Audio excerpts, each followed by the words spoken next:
1:27 बस स्टँडवरती पानटपरीवर धंदा करून गुजारण करणारा डिग्या आज त्याच्याच भावाच्या मातीनिमित्ताने मोठमोठ्यांदा रडत होता. काय कारण होतं म्हणून तो रडत होता यासाठी बरेच जण त्याला विचारत होते. कोणत्या कारणामुळे जगदीशचा जीव गेला, कशामुळे गेला, काही माहिती आहे का? तेव्हा डिग्या म्हणायचा, काहीच कळायला मार्ग नाही. हो, मी 11 वाजता पानटपरीपासून घरी जातो, जेवण वगैरे करतो. माझा भाऊ जगदीश 11 वाजता पानटपरीवरती येतो मला सोडायसाठी. तो घरून जेवण वगैरे करून येतो आणि बरोबर 2 वाजता पिक्चरचा शेवटचा शो सुटल्यानंतर तो घराकडे पानटपरी बंद करून येत असतो. आज पहाटे 5:30 वाजता मी पाहिलं तर तो कुठेच दिसला नाही. कसा काय आला नाही म्हणून मी पाहायला गेलो आणि जेव्हा पानटपरीच्या शटरला उघडलं तेव्हा तो मेलेल्या अवस्थेत आढळला.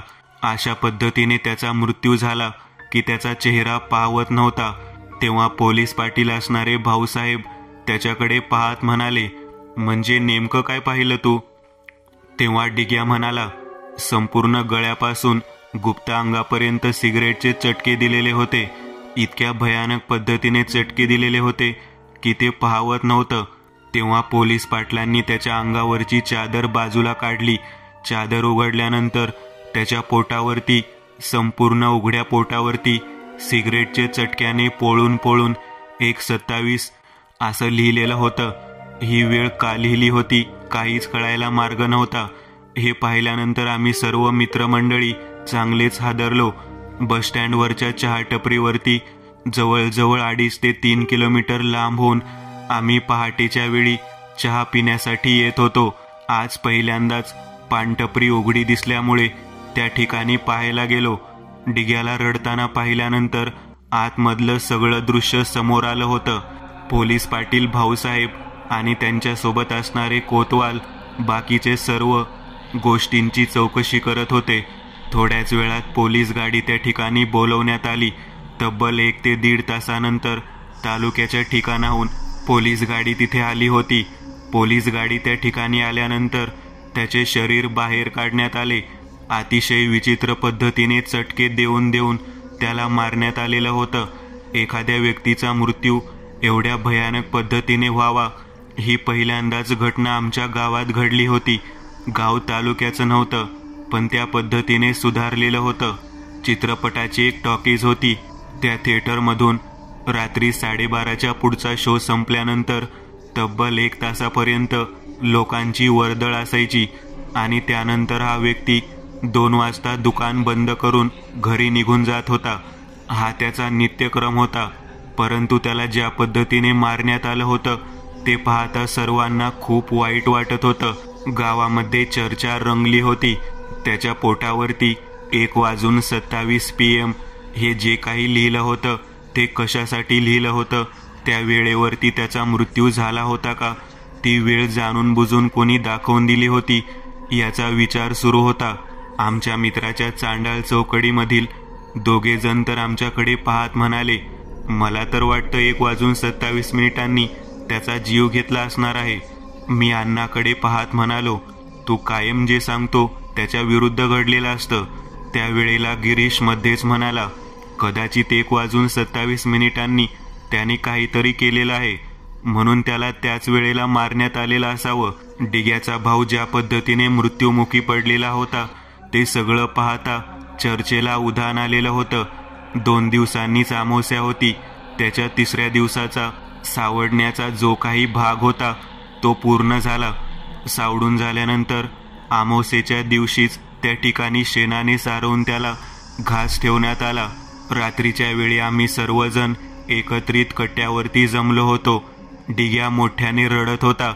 आपल्या भावाचा मृत्यू कोणत्या गोष्टीमुळे झाला, कोणी त्याला या पद्धतीने मारलं या गोष्टीवर सतत चर्चा करत तो रडत होता. त्याच वेळेला बुक्काबाई म्हणायची एक म्हातारी गावावरून आली. आमच्या सगळ्यांकडे पाहत म्हणाली, रात्र होत आली तरी सुद्धा का बसलेले आहात आणि कोण रडतोय? तेव्हा त्या म्हातारीला आम्ही म्हणालो, डिग्याचा भाऊ याचा खून झाला, त्याचा जीव घेतला आणि तोही भयानक पद्धतीने कोणी आणि कशासाठी घेतला काहीच कळायला मार्ग नाही. तेव्हा डिग्या त्या म्हातारीकडे पाहत म्हणाला, तू देवीला कौल लावते ना आजी, एवढं एक काम कर ना, माझ्या भावाचा जीव कोणी घेतला, कशासाठी घेतला ते जर तुला समजत असेल तर तेवढं बघून सांग ना. मला चैन पडत नाही. त्याची जी अवस्था मी त्या पानटपरीत पाहिली आहे ते सगळं पाहिल्यानंतर मला त्या पानटपरीमध्ये जायची इच्छा सुद्धा नाही. आता धंदा पाहण्याचं तर मी सोडूनच दिलं आहे, कारण माझ्या भावाचा काहीही दोष नसताना त्याला कोणत्या पद्धतीने कोणी मारलं ते मला कळायलाच हवं. म्हातारी म्हणाली, लेकरा, आज अमावास्या आहे, आज मी काही बघत नाही. उद्या ये, उद्या मंगळवार आहे. मंगळवारच्या दिवशी रात्रीच्याला देवीची आरती असते. त्यावेळेला मी अंगात आल्यावर तुला सगळं काही सांगते. बुकाबाईचं बोलणं ऐकल्यानंतर डिगा शांततेने घरी गेला. आम्ही घराकडे निघालेलो होतो.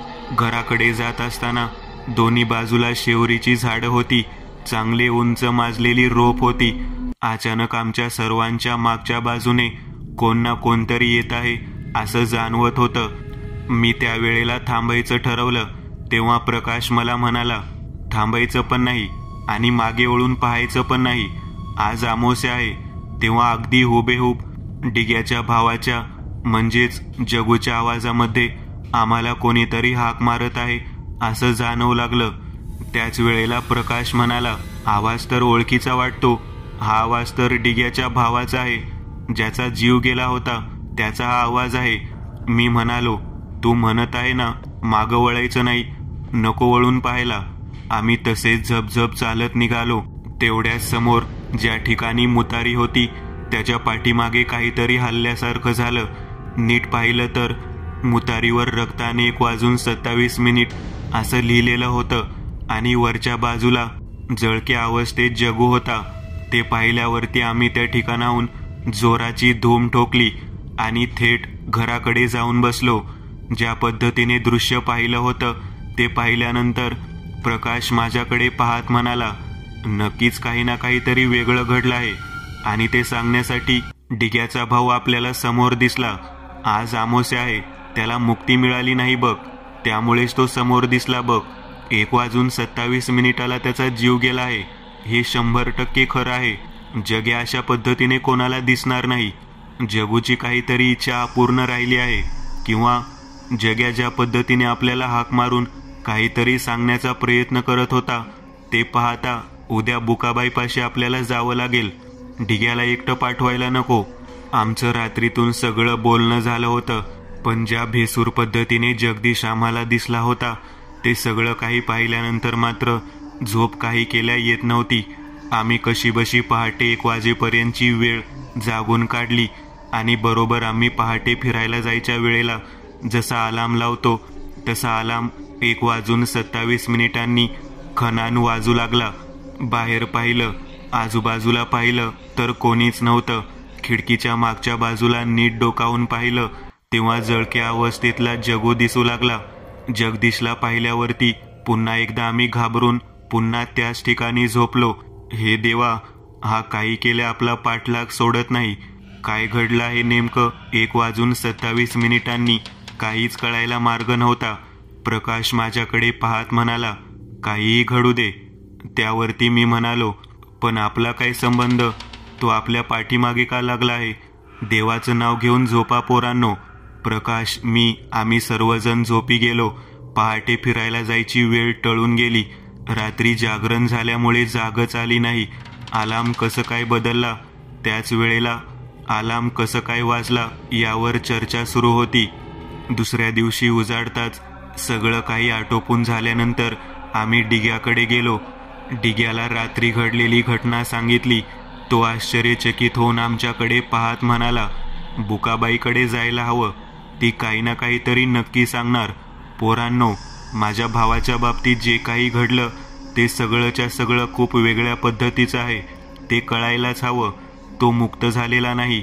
त्याच्या बाबतीत कोणी काय केलं ते माहीत व्हायलाच हवं. आम्ही थेट बुकाबाईच्या घराकडे जाण्यासाठी निघालो.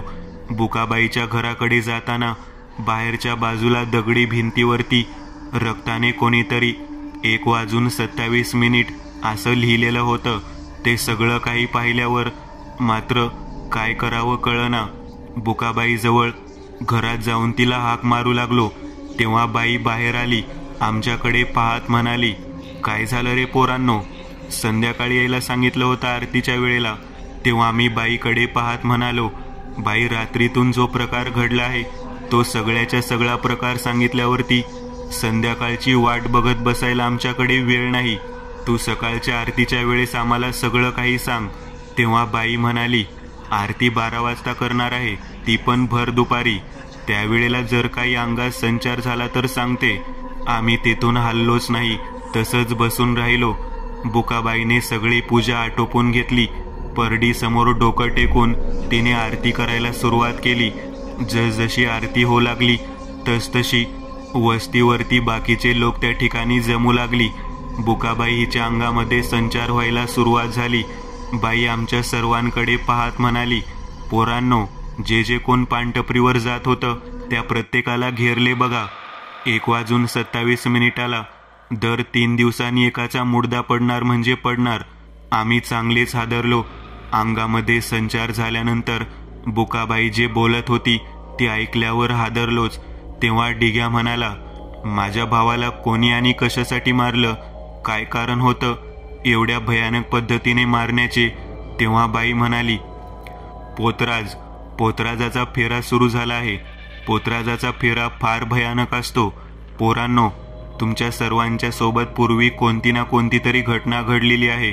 त्या घटनेमुळेच हा फेरा सुरू झाला आहे. पोतराजाचा फेरा म्हटल्यानंतर अण्णा पाहत म्हणाला, प्रकाश, तुला आठवतं का 4 वर्षांपूर्वी काय घडलं होतं? तेव्हा प्रकाश म्हणाला, आता बोलण्याची वेळ नाही, गप्प बस. माझ्या ध्यानात येऊ लागलं आहे सगळं. तेव्हा आमच्या सगळ्यांकडे पाहत म्हणाला, काय घडलं होतं नेमकं सांगा. माझ्या भावाच्या मृत्यूबाबत तुम्ही सर्वजण जबाबदार आहात का? तेव्हा बुकाबाई म्हणाली, त्याची जी मित्रमंडळी आहे त्यांना सगळं माहीत आहे. ते एक एक जण इथे माझ्यापाशी येतील, रात्रीतून धावत येतील आणि सगळं काही बघतील बघ माझ्यासमोर. मी प्रकाशकडे पाहत म्हणालो, प्रकाश, काय घडलं होतं ते आत्ताच सांगून टाक. प्रकाश म्हणाला, तुला काही कळतं का? हे जर सांगितलं तर लय अवघड होईल बघ. तेव्हा बुकाबाई आमच्याकडे पाहत म्हणाली, काय सांगायचं काय नाही ते ठरवून घ्या, पण तुमच्यावर सांगायची वेळ येणार म्हणजे येणारच. आम्ही त्या ठिकाणाहून बुकाबाईच्या पाया पडून थेट निघालो. आमच्या पाठीमागे जे काही लागलं होतं ते कोणाच्या चुकीमुळे लागलं होतं तेच कळत नव्हतं. अण्णा माझ्याकडे पाहत म्हणाला, मला वाटतं प्रकाशने सगळं काही सांगायला हवं होतं. तेव्हा मी अण्णाकडे पाहत म्हणालो, अरे काय घडलं आहे त्या पोतराजाच्या बाबतीमध्ये? तुम्ही फक्त मला केवळ उडत सांगितलं होतं. त्यावेळेला मी तुमच्या बरोबर नव्हतो सुद्धा. मी पुलावरून पलीकडे गेलो होतो पिक्चर बघायला. मी उशिरा आलो होतो. मला फक्त तुम्ही सांगितलं होतं की ते पोतरा झाला होता, बाकी तुम्ही काही सांगितलं नाही. तेव्हा प्रकाश, अण्णा आणि गिरीश हे एकमेकांकडे पाहू लागले. माझ्याकडे पाहत म्हणाले, तुला जर माहीत नाही ना तर गप्प बस. मी म्हणालो, 1:27 जे काही लिहिलेलं दिसत आहे ते नेमकं आहे तरी काय? तेव्हा गिरीश म्हणाला, तू त्यामध्ये नाहीस ना, मग कशाला तू टेन्शन घेतोस? आमचं आम्ही बघतो काय करायचं ते. तेव्हा प्रकाश म्हणाला, मी जोगत्याकडे जावं म्हणतोय. बुकाबाईने मार्ग तर सांगितला नाही, उगाच आपल्याला भीती घातली बघ. मी आमच्या मित्राच्या ग्रुपमध्ये सगळ्या काही घटनेबद्दल अनभिज्ञ होतो. मला काहीच माहिती नव्हती. दर 3 दिवसांनी एकाचा मुर्दा पडणार हे ऐकून सुद्धा पोरं गोष्ट सांगायला का तयार नव्हती तेच समजत नव्हतं. मी अण्णाकडे पाहत म्हणालो, अण्णा, मला एक सांगशील का? पोतराजाचं रहस्य काय आहे मला कळलं का? तेव्हा अण्णा म्हणाला, तुला माहीत आहे पण तुला आठवत नाही. तेव्हा माझ्या डोक्यामध्ये थोडं थोडं लक्षात येऊ लागलं. पोतराज पैसे मागायसाठी पानटपरीवर यायचा, सिगरेट पिण्यासाठी पानटपरीवर यायचा, एवढे लक्षात येत होतं. कधी कधी जास्त दारू पिल्यावर त्याची बायको त्याला न्यायला यायची हे सुद्धा लक्षात होतं. पण त्याच्या बाबतीत काय घडलं होतं ते मात्र पोरांनी सांगितलं नाही, कारण ज्या दिवशी काही घडलं होतं त्यावेळेला मी तालुक्याच्या थिएटरला पिक्चर बघायला गेलो होतो. माझ्यासोबत त्यावेळेला शशी होता. बराच वेळा मित्रांना विचारायचा प्रयत्न केला पण कोणी काही सांगितलं नाही. शेवटी मी विचार केला, आपण यामध्ये निर्दोष आहो, आपण घाबरायचं काम नाही. जे व्हायचंय ते होऊन जाऊ दे. जे लोक दोषी असतील त्यांना तो सोडणार नाही. तो बोलून नेणार म्हणजे नेणार. मी सगळ्यांना सारखं सारखं बोलत होतो. जे काही तुमच्या मनात आहे, जे तुम्ही लपवून ठेवलं आहे, ते सगळं सांगा. तेव्हा प्रकाश माझ्याकडे पाहत म्हणाला, जग्याच्या बाबतीत जे काही घडलं ते त्याच्या कर्माचं फळ होतं. आम्ही तसं कुठलं कृत्य केलं नाही ज्यामुळे आमचा जीव जाऊ शकतो. तुला वाटतं ना तुला सगळं काही कळावं, पण आम्ही नाही सांगू शकत. तुझा त्यात काही विषय नाही. तू शांत बसून राहा. आम्ही सर्वजण रात्रीच्या वेळेला झोपण्याच्या तयारीत होतो. माझ्या डोक्यात आलं होतं, आज पण रात्री काही ना काहीतरी घडणार. कोण ना कोणीतरी येणार म्हणजे येणार. मग मी त्यानिमित्ताने मंतरलेले लिंबू खिशात घेऊन झोपलो. देवाचा अंगारा सुद्धा सोबत घेतला. रात्र होऊन गेली. 1:27 होऊन गेले, पण कोणीच आलं नाही. मी सकाळी उठल्यानंतर मित्रांना म्हणालो, आज काही जाणवलं नाही. तेव्हा ते सुद्धा खुश होते. माझ्या लक्षात आलं नव्हतं की दर 3 दिवसांनी मुर्दा पडणार म्हणून सांगितलं होतं. आता अमावस्यानंतरचा 3रा दिवस हा परवा दिवशी होता. आम्ही आपल्या पाठीमागे कोणताच फेरा नाही असं समजून बिनधास्त झोपलेलो होतो. बरोबर 3ऱ्या दिवशी अण्णा गांजाची चिलीम पेटवून बसलेला होता. बराच वेळ झाला तरी त्याला झोप येत नव्हती. तो म्हणत होता, 2 झुरके मारल्यावर मला चांगली झोप येईल. असं करत करत त्याने 2 चिलीम लावल्या, पण त्याला झोप येत नव्हती. धुराचा लोट भरपूर पडल्यामुळे, वास जास्त सुटल्यामुळे आम्ही त्याला ओरडत होतो, गप गुमान झोप की अण्णा, कशाला चिलीम फुंकत आहेस? तेव्हा तो म्हणाला, नालायकांनो, जे करायला नको होतं ते केलं. पाठीमागे लागले तर त्या बुकाबाईपाशी सुद्धा जायचं कोणाचं धाडस नाही. जे काही घडलंय ते सगळं सांगू. मला वाटतं ते आपल्याला यातून वाचवल. पण प्रकाश रागाने त्याच्याकडे पाहत म्हणाला, जग्या गेला तर गेला. आपल्या पाठीमागे नको ती त्रास लावून गेला. मी त्यावेळेला म्हणालो, 12 वाजत आलेले आहेत. झोपून घ्या पोरांनो. तुम्ही फिरायचं सुद्धा बंद केलं आहे आणि आम्हाला काही सांगायचं सुद्धा बंद केलं आहे. तेव्हा गिरीश माझ्याकडे पाहत म्हणाला, तुला झोप येत नाही का? मी म्हणालो, मला झोप येते, पण तुमच्या बाबतीत काही वाईट घडू नये असं मला वाटतं. आम्ही कसेबसे वेळ घालवत झोपी गेलो.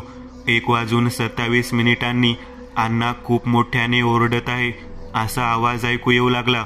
आम्ही नीट पाहत होतो तर अण्णाच्या दोन्ही पायाला फरफटत ओढत आमच्या त्या दाराच्या आतमधून बाहेरपर्यंत कोणीतरी नेत होतं. नीट पाहिलं तर अंगावरती जळालेले ठिपके असलेला एक व्यक्ती दिसत होता. मी त्याचा चेहरा पाहू शकत नव्हतो. अण्णा ओरडत होता, सोडवा मला, सोडवा, पोतराज आला, पोतराज. अचानक अण्णाचं बोलणं आणि ओरडणं ऐकल्यानंतर आम्ही त्याच्या मागे धावू लागलो. बरोबर 1:27 होऊन गेलेले होते. मी का धावतोय मलाच कळत नव्हतं. समोर एक भयानक पद्धतीचा व्यक्ती अण्णाला फरफटत ओढत नेत होता आणि त्याच्या मागे आपण धावतोय म्हणजे स्वतः मृत्यूच्या पाठीमागे धावल्यासारखं होतं. मी जागेवर थांबलो. प्रकाश माझ्याकडे पाहत म्हणाला, अरे त्याला वाचवायला नको का? तेव्हा मी म्हणालो, तुम्ही कोणीच काही मला सांगितलं नाही. मी कशासाठी त्या फंद्यामध्ये पडू? मित्र आहे मला माहीत आहे, पण आपला जीव धोक्यात घालवण्याची काय गरज आहे? तेव्हा प्रकाश म्हणाला, किती स्वार्थी आहेस तू. या वेळेला मदत करायची गरज आहे, त्यावेळेला मागे सरकत आहेस. तेवढ्या समोर असलेल्या विहिरीमध्ये काहीतरी फेकलेला आवाज ऐकू आला. तेव्हा प्रकाश ओरडला, बापरे, अण्णाला विहिरीत फेकलं वाटतं. अचानक जे काही समोर आलं होतं ते फार भयानक पद्धतीचं होतं. आम्ही विहिरीच्या दिशेने धावत निघालो. तेव्हा त्या ठिकाणी कोणीच नव्हतं. विहिरीच्या आतमध्ये अण्णा पडलेला दिसत होता, पण तो दगडावर पडल्यामुळे त्याच्या डोक्याचा कपाळ मोक्ष झाला होता. भळाभळा रक्त वाहत होतं. अंधारामध्ये बॅटरीच्या प्रकाशामध्ये कसंबसं त्याला वर काढायचं म्हणून आम्ही आत उतरण्याचा प्रयत्न करू लागलो, पण कोणाचं धाडस होत नव्हतं. प्रकाश आणि गिरीश दोघेही जण विहिरीच्या पायऱ्यावरून हळूहळू उतरत खाली गेले. अण्णाला धरलं आणि वर घेऊन आले. तो रक्तबंबाळ अवस्थेमध्ये आमच्याकडे पाहत बोलू लागला, बुकाबाईपाशी जावा.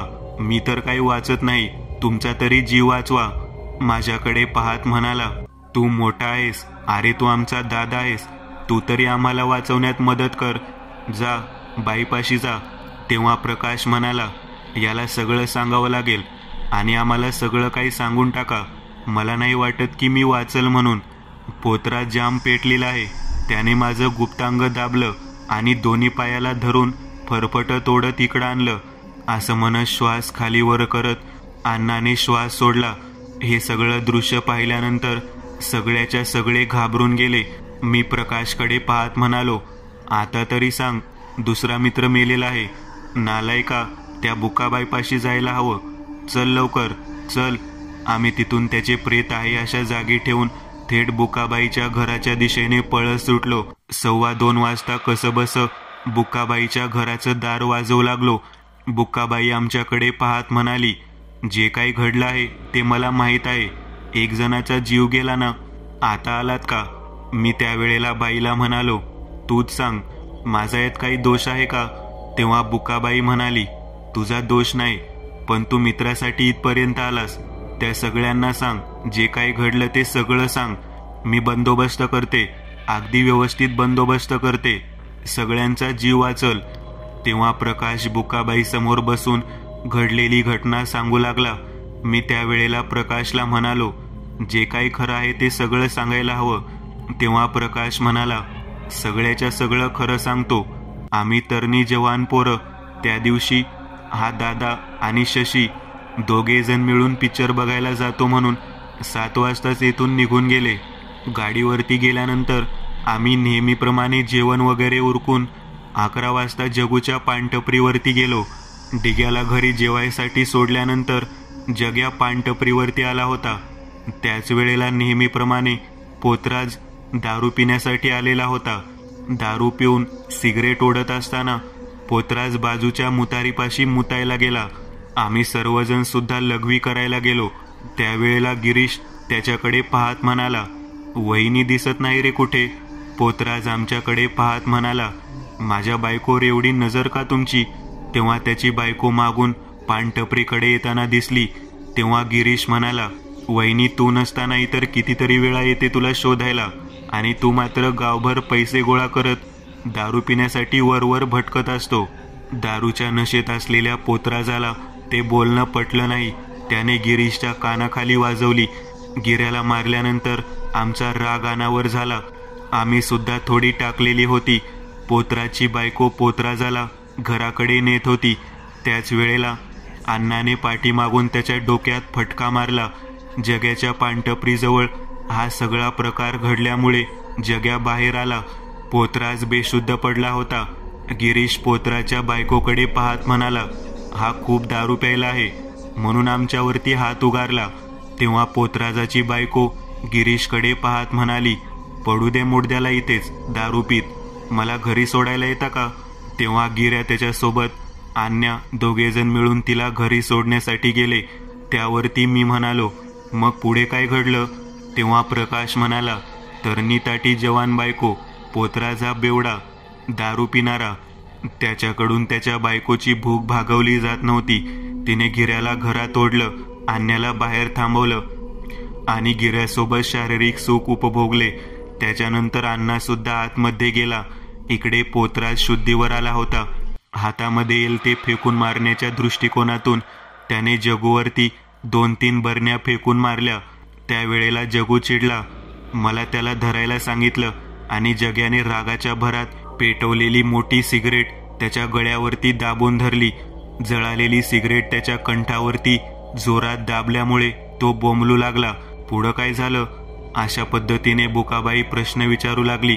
तेव्हा प्रकाश म्हणाला, आम्ही परत येईपर्यंत पोतराजला चांगलाच धुवून काढलेला होता. बरोबर आम्ही पोचल्यावर जग्याने सगळ्यांना सिगारेटचे पाकिट दिले आणि त्याला सिगरेट पोळवून चटके देऊन आम्ही त्रास देऊ लागलो. तडपडणारा पोतराज घाण घाण शिव्या देत होता. शेवटी त्याच्या नाकाला दाबून धरून गिरीशने त्याची जीभ बाहेर आल्यानंतर त्यावर सुद्धा सिगरेट पोळवली. असं म्हणून प्रकाश मोठ्याने रडू लागला. प्रकाशकडे पाहत बुकाबाई म्हणाली, त्याच्या बायकोला तुम्ही उपभोगलं. ती तिची मर्जी होती. तिच्या शारीरिक सुख, तिची शारीरिक भूक तिला खुणावत होती. तुम्ही त्याचा फायदा घेतला, पण त्याला मारायला नको होतं. ज्या पद्धतीने तुम्ही त्याला मारलं त्याच पद्धतीने त्याने एकेकाचा काटा काढायचा ठरवलेला आहे, म्हणून तर आज अण्णाला फटका दिला. आता पुढचा फटका तुमच्या मागे असेल. त्यावेळेला मी बुकाबाईकडे पाहत म्हणालो, यासाठी काही उपाय नाही का? तेव्हा ती म्हणाली, पोतराजला तुम्ही कुठे टाकला होता? तेव्हा प्रकाश म्हणाला, त्याला विहिरीच्या पलीकडे असलेल्या शेतात गाडलं होतं. बुकाबाई म्हणाली, आज अण्णाचा जीव गेला. आता एक गोष्ट सांगते. प्रकाश, गिरीश, तुमच्या दोघांना तुमच्या रक्ताचे प्रोक्षण करून 2 कणकेच्या भावल्या बनवाव्या लागतील आणि बरोबर 3ऱ्या दिवशी तुम्ही जिथे झोपता, ज्या ठिकाणी रात्री असता, तिथे त्या अंथरुणात ठेवावी लागेल. बरोबर 1:27 पोतराजाचा आत्मा येईल आणि तुमचं शरीर आहेत असं समजून तुम्हाला घेऊन जाईल आणि त्या विहिरीजवळच मारण्याचा प्रयत्न करेल. हे सगळं काही ऐकल्यानंतर आम्ही आश्चर्यकारक नजरेने बाईकडे पाहत म्हणालो, या उपायाने आमचा जीव वाचेल. तेव्हा बुकाबाई माझ्याकडे पाहत म्हणाली, दादा, तुझा तर काहीच संबंध नाही. तू कशाला यांच्यामध्ये पडत आहेस? तेव्हा मी म्हणालो, चुकलेले असले तरी माझे मित्र आहेत. तेव्हा बुकाबाई म्हणाली, अरे, जीव घेतला आहे यांनी त्या पोतराजाचा.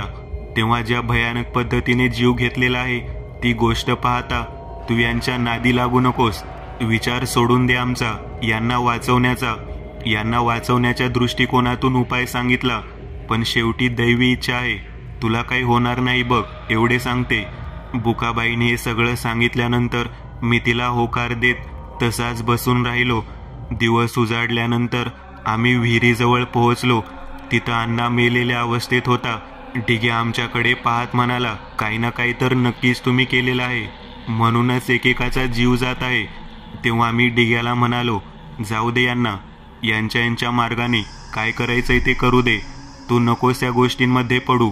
माझ्याकडे पाहत डिग्या म्हणाला, माझा भाऊ मेला आहे रे, त्याचा मृत्यू कशानं झाला कळायला नको का? तेव्हा मी त्याच्याकडे डोळ्याने खुणावत म्हणालो, शांत राहा. मग डिग्या माझ्याकडे पाहत एकही शब्द न बोलता प्रकाश, गिरीश दोघेजण कधी जात आहेत याची वाट पाहू लागला. प्रकाश आणि गिरीश घरी गेल्यानंतर मी निघालो. घडलेली घटना सांगितली आहे. तेव्हा डिग्या भयंकर चिडला. माझ्या पानटपरीला दारूचा अड्डा बनवून ठेवला आहे तुम्ही सगळ्यांनी, म्हणूनच हे घडलं. म्हणून डिग्या चिडलेला होता.